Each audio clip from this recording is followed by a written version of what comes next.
Hola chicos, a continuación vamos a resolver un problema de péndulo simple. Antes de leer el enunciado, recordemos rápidamente cómo estaba constituido un péndulo simple. En un péndulo simple, nosotros teníamos una masa puntual, ¿sí? Es decir, una partícula, atada al extremo de un hilo o cuerda inextensible. Este hilo o cuerda tiene una longitud L.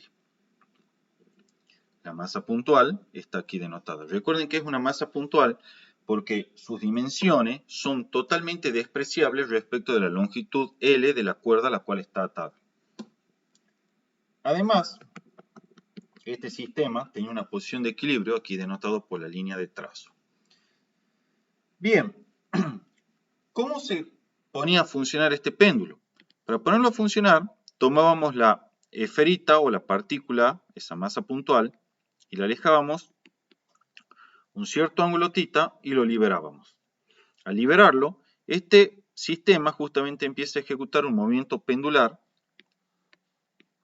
de un lado hacia el otro, similares a los dispositivos que se utilizan para hacer hipnosis, ¿sí? Que alguna vez se ve en la televisión.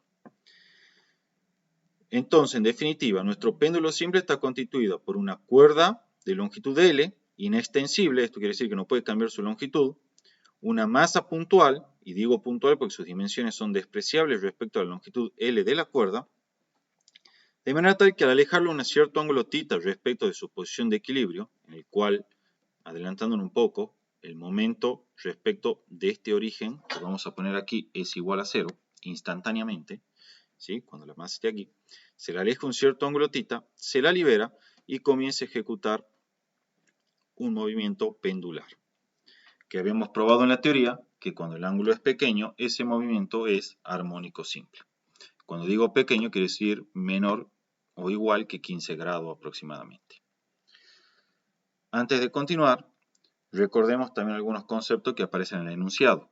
¿Qué era el periodo de un péndulo? El periodo del péndulo es el tiempo que tarda el péndulo en ejecutar una oscilación completa. Ahora bien, ¿qué es una oscilación completa? Es el movimiento del péndulo considerado de la siguiente forma. Imagínense, parte la masa desde este punto, llega hasta el otro extremo, ¿sí? Donde va a estar de nuevo momentáneamente en reposo, y luego retorna a su punto de partida con las mismas condiciones iniciales. Entonces, vamos a considerar que una oscilación ha sido completada cuando la partícula retorna a sus mismas condiciones iniciales. Esto es, cuando la partícula retorna a la misma posición inicial y con la misma velocidad inicial. ¿Sí? Ese va a ser nuestra oscilación. Ahora bien, ¿qué es el periodo del movimiento? Como habíamos dicho, es el tiempo que tarda en completar una oscilación completa. Es decir, el tiempo que tarda en partir desde acá, llegar a este extremo y retornar a su posición original con su misma velocidad angular inicial, es entonces el tiempo, ¿sí? Ese tiempo es lo que se denomina periodo. Bien, leamos ahora el enunciado. Dice, una pequeña pesa suspendida del techo de una habitación mediante un hilo largo. Aquí ya le está diciendo, ¿ven? Pequeña pesa e hilo largo. O sea que el péndulo es simple, porque la pesa es pequeñita al lado de la longitud del hilo. Oscila con un periodo de 3,24 segundos. Eso quiere decir que tarda 3,24 segundos en completar una oscilación. Cuando el hilo se acorta a 37 centímetros, la pesa oscila con un periodo de 3 segundos. O sea que inicialmente tenemos una longitud L, el tiempo que tarda en ejecutar una oscilación completa para esa longitud de L es de 3,24 segundos, y a continuación se toma esta longitud de L y se la corta en una cantidad de 37 centímetros. El efecto consiste en que el periodo ahora disminuyó, pasó de 3,24 segundos a 3 segundos, o sea que ahora el tiempo que le toma completar una oscilación completa, que es ir y volver con las mismas condiciones iniciales, tanto de posición como de velocidad, es ahora 3,0 segundos. Eso es algo lógico porque ya vimos en la teoría que la frecuencia y por lo tanto el periodo dependía del campo gravitacional G y de la longitud L del péndulo. Y era aproximadamente independiente de la amplitud en la medida que la amplitud de oscilación sea menor a 15 grados. Bien, Entonces el problema me pide determinar a partir de estos resultados, ¿sí? Determinar a partir de estos resultados el valor de la aceleración de la gravedad en el lugar de la experiencia. Este es un experimento común que se utiliza justamente para determinar el campo gravitacional en el lugar donde se lleva a cabo dicho experimento. Entonces, acá tenemos de nuevo nuestra situación. Aquí está la masa puntual, el hilo de longitud L, se aleja una cierta distancia y se pone el sistema a oscilar. ¿Sí? Cuando digo que se aleja una cierta distancia, quiere decir en realidad un cierto ángulo respecto a la posición de equilibrio, que es esta posición vertical en la cual instantáneamente, ¿sí? Solo cuando la pesa pasa a lo largo de esta posición vertical, la suma de momentos respecto de O igual a 0 y por lo tanto la aceleración angular de la pesa al pasar por esta posición de equilibrio, que insisto viene denotada por esta línea vertical, es 0. Luego dice el hilo se acorta en una cantidad delta de L igual a 37 centímetros y el periodo T' es de 3 segundos. Entonces, ¿cuánto vale el campo gravitacional G? Bien, para eso vamos a plantear la solución y desde ya le aclaro que esto que yo voy a hacer a continuación no es necesario que ustedes lo hagan, pero yo elegí hacerlo para que lo tengan presente. Tenemos acá dibujado nuestro péndulo, ¿sí? Tenemos nuestra masa puntual conectada a un extremo del hilo y el otro extremo del hilo a un punto que denotamos con la letra O. Es el punto respecto al cual va a pivotear nuestro péndulo.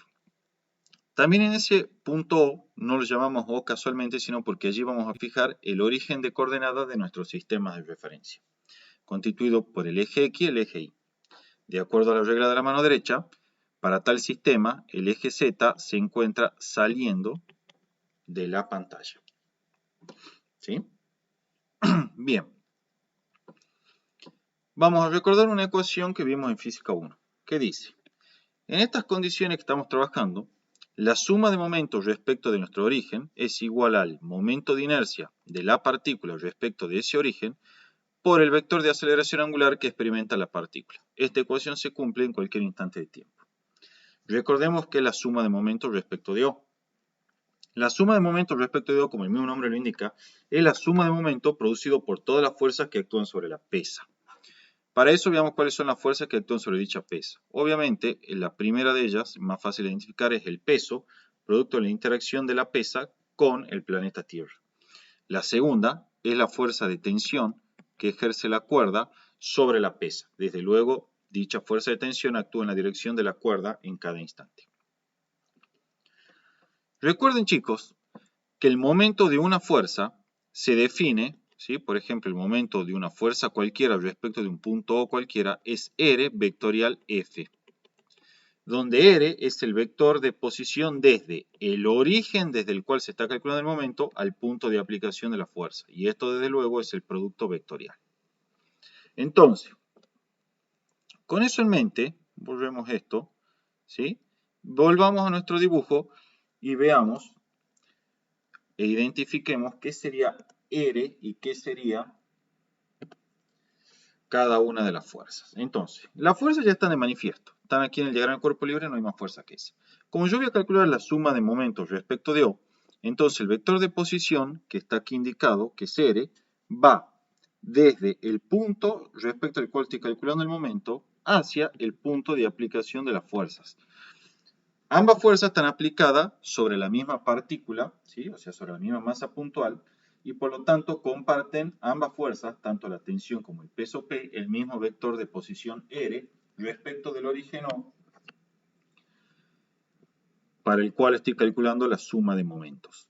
Entonces, dicha suma de momentos quedará R vectorial T, este es el momento producido por la tensión, más R vectorial P, este es el momento producido por la fuerza peso. Insisto, el vector R es compartido por ambos porque tanto la tensión como el peso están aplicados sobre la misma partícula y por tanto sobre el mismo punto. Entonces tienen el mismo vector de posición R respecto de O, que es el punto que estamos usando como referencia para calcular el momento. Esto es igual al momento de inercia de la partícula respecto de O por la aceleración angular. Ahora bien, como el vector R y el vector T son vectores antiparalelos, esto es, tienen la misma dirección pero sentido contrario, entonces su producto vectorial, ya lo saben de álgebra, es igual a 0. Por lo tanto, la suma de momentos se reduce simplemente a calcular el producto vectorial R vectorial P. O sea, la suma de momentos respecto de O es directamente igual al momento producido por la fuerza peso respecto de O, que que es R vectorial P. Porque el momento producido por la tensión se cancela en cada instante, o sea, hace cero en cada instante por ser siempre el vector R y el vector T paralelos. Entonces esto es igual al momento de inercia respecto de O por la aceleración angular que experimenta la partícula en cada instante.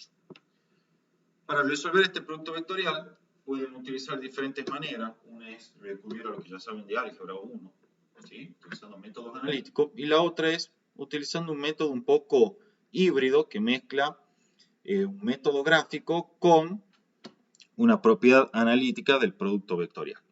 En concreto, lo que yo hago es redibujar el vector R y el vector P de manera tal que los dibujo concurrentes, ¿sí? Los hago concurrir en su origen, como está aquí indicado. Este es el vector R y este es el vector P. Recuerden que esto que estoy explicando del producto vectorial lo vimos en la primera clase de Física 1. Si alguien necesita repasar, me pide por favor y yo le mando el video, así lo ven. Entonces, ¿cómo resolvíamos este producto vectorial? Hacemos concurrir, volvamos acá. Aquí está el vector R indicado en este color y el vector P indicado en verde. Entonces lo hacemos concurrir a dichos vectores en el origen, ¿sí? Trasladándolo obviamente paralelamente a sí mismo a los vectores. Entonces acá está el vector R y acá está el vector P. Concurren en su origen. Vamos a aplicar la regla a mano derecha para determinar la dirección y sentido del vector resultante R vectorial P. Para ello, extendemos los dedos de la palma derecha en la dirección y sentido del vector R. Y cerramos dicha palma por el menor ángulo, que es este que estoy indicando aquí, en sentido al vector P. Repito una vez más. Extendemos los dedos de la palma derecha en la dirección y sentido del vector R y cerramos dicha palma a través del menor ángulo y en sentido al vector P, como lo estoy indicando acá con el cursor, ¿sí? En ese contexto, el pulgar, que tiene que estar apuntando hacia dentro de la pantalla, da la dirección y sentido del producto vectorial R vectorial P. Entonces, fíjense, tal producto vectorial, que no es más que la suma de momentos respecto de O, que es R vectorial P, apunta, como está indicado acá, hacia adentro de la pantalla. Ahora bien, eso me lo dice la regla a mano derecha. Si yo vengo acá y veo mi sistema de referencia, veo que el eje Z positivo estaba saliendo de la pantalla, por eso está denotado ahí con el puntito verde, mientras que este aquí abajo es la crucecita, ¿sí? Recuerden también esa anotación que vimos en la teoría. Entonces, como el eje Z sale y el vector R vectorial P o el vector momento, que es lo mismo, entran a la pantalla, entonces concluimos que el vector momento o suma de momento, lo que es lo mismo el vector R vectorial P, son el mismo, tiene una única componente, que es una componente en Z, y además esa componente es negativa. En otras palabras, chicos, como la única componente del vector es la componente en Z y esa componente es negativa, entonces podemos asegurar que la componente en Z del vector es el negativo del módulo del vector O, ¿sí? Que es la suma de momento respecto de O. O sea que es el negativo del módulo del producto vectorial R vectorial P, donde a P lo voy a escribir como M por G. ¿A qué se debe esto? Insisto, porque la regla a mano derecha me dice que el producto vectorial R vectorial P está a lo largo del eje Z, más precisamente en la dirección del eje Z negativo. Eso quiere decir que la componente de dicho vector coincide en magnitud con el módulo del vector, ¿sí? Pero además, como la componente apunta en la dirección del eje Z negativo, debe llevar un signo menos, ¿sí? Simplemente eso.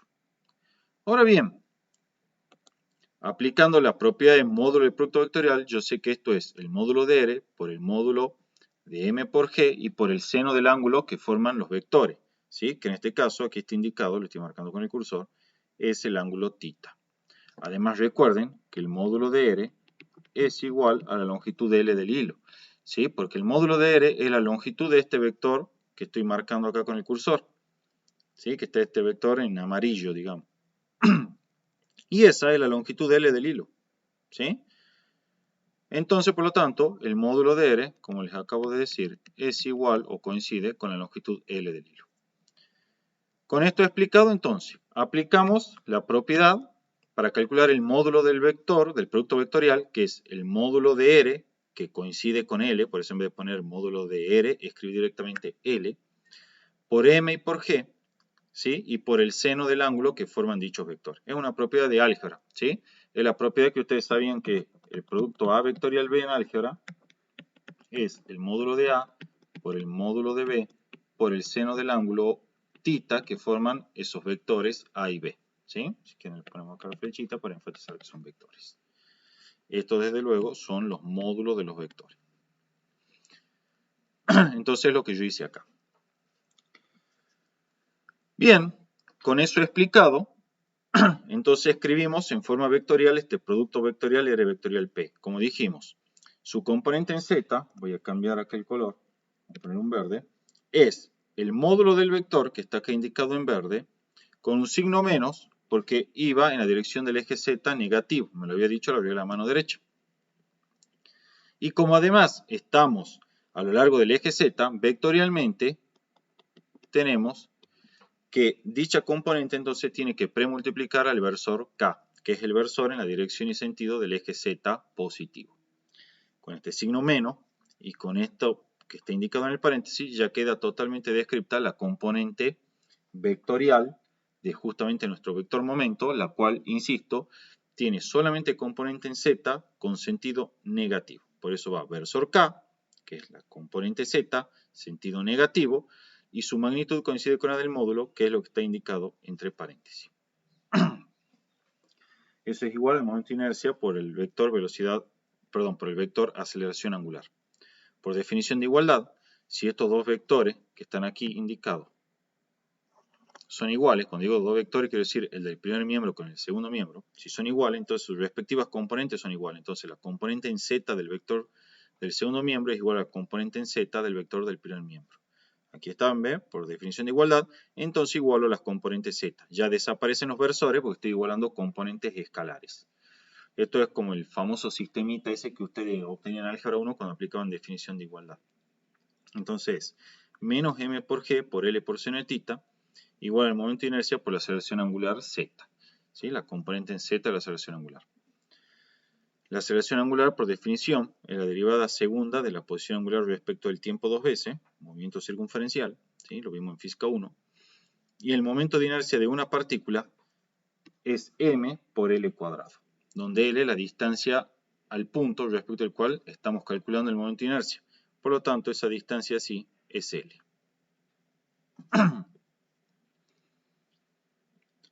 Hacemos las sustituciones correspondientes, las masas se simplifican, ¿sí? Este L se simplifica con esta potencia, normalizo la ecuación y llegábamos a esta expresión de acá, que no era una ecuación correspondiente a un movimiento armónico simple. No es un movimiento armónico simple. Ya hemos visto en la teoría por qué, ¿sí? Para que sea un movimiento armónico simple, la ecuación diferencial tiene la forma general esta. Fíjense.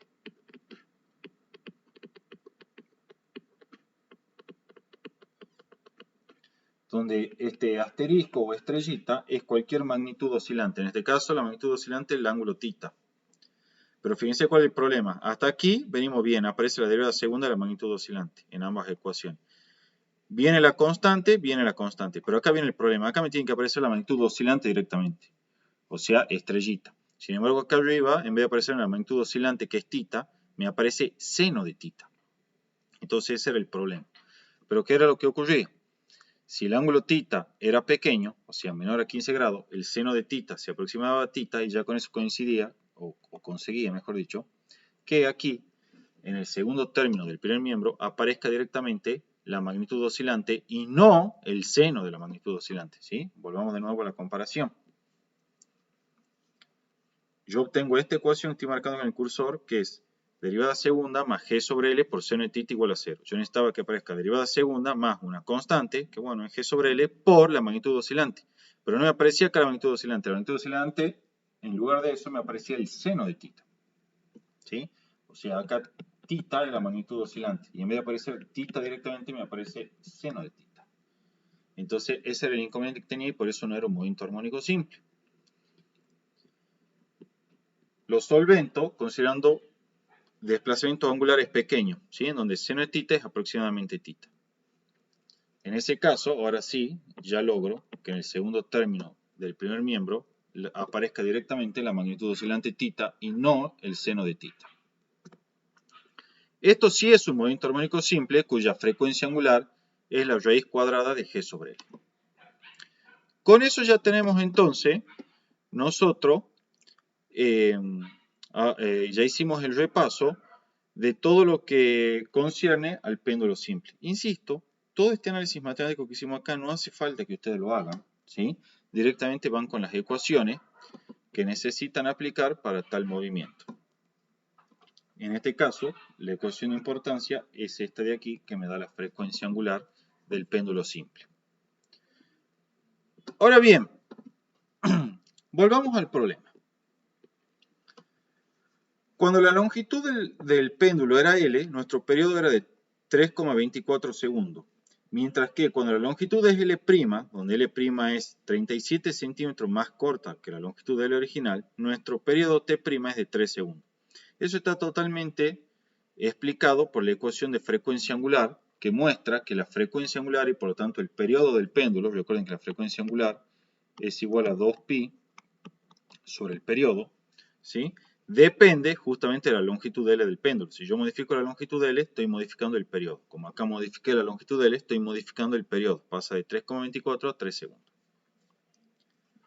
Bien, entonces vamos a resolver un sistemita de ecuaciones. Para el primer caso, que es cuando la longitud es L, tenemos que la frecuencia angular es 2pi sobre t, despejo de aquel t es 2pi sobre omega, y ya sabemos que el omega es la raíz cuadrada de g sobre L. Entonces lo que hice fue hacer las sustituciones. Llego a esta expresión para el periodo, que es 2pi sobre la raíz cuadrada de g sobre L. Acá queda manifiesto que el periodo depende de la longitud de L. Por lo tanto, al modificar el L aquí, en nuestro experimento, estamos modificando automáticamente el periodo, llevándole 3,24 segundos a 3 segundos.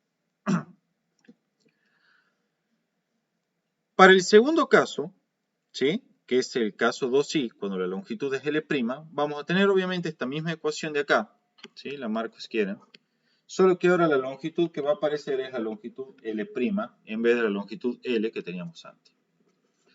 Agrego acá el T' para distinguirlo del periodo anterior. Como L', chicos, es una longitud que se obtiene de acortar la longitud original en 37 centímetros, entonces tenemos que L' es igual a L menos 37 centímetros. Bien, entonces de aquí vamos a armar nuestro sistema de ecuaciones. Fíjense, aquí tenemos nuestra ecuación A, ¿sí?, que le elevo al cuadrado miembro a miembro, entonces obtengo t al cuadrado, 4pi al cuadrado, 4pi al cuadrado, y la potencia se me va a simplificar con la raíz del denominador, quedando solo g sobre L. Entonces de aquí despejo L y ya tengo una expresión de la longitud L en términos del periodo T, que lo conozco, que eran los 3,24 segundos, G, que no lo conozco, recuerden que en mi experiencia justamente el objetivo es determinar esta cantidad G, ¿sí? Y ahora vamos a proceder a trabajar con la otra ecuación, que es la ecuación B. En la ecuación B también elevamos al cuadrado, miembro a miembro, y tenemos t' al cuadrado es igual a 4pi cuadrado sobre el cuadrado, se me va a simplificar con esta raíz de aquí, y me va a quedar g sobre L menos 37 centímetros. ¿Sí? Bien, pero recuerden, y una aclaración antes de hacer la sustitución, recuerden que ese L menos 37 centímetros es lo que vale el L' de acá, ¿sí? Porque el L' es la longitud que resultaba de acortar la longitud L original en 37 centímetros. Y ahora sí, venimos acá y a esta variable L que no la conozco, la vamos a sustituir por la expresión de L que habíamos obtenido a partir de la ecuación A aquí arriba. Entonces llegamos a esta expresión, 4pi cuadrado sobre g por paréntesis t cuadrado por g sobre 4pi cuadrado menos los 37 centímetros. ¿Sí? Saqué factor común, bueno, trabajé y obtuve esa expresión. Ahora bien,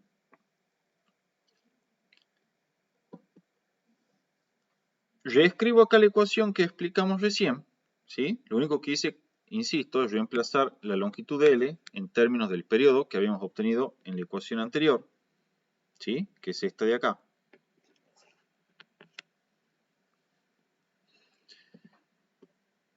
Y ahora lo que debemos hacer es simplemente obtener o despejar el valor de g, que es nuestra incógnita, ¿sí? Queremos saber cuánto vale g.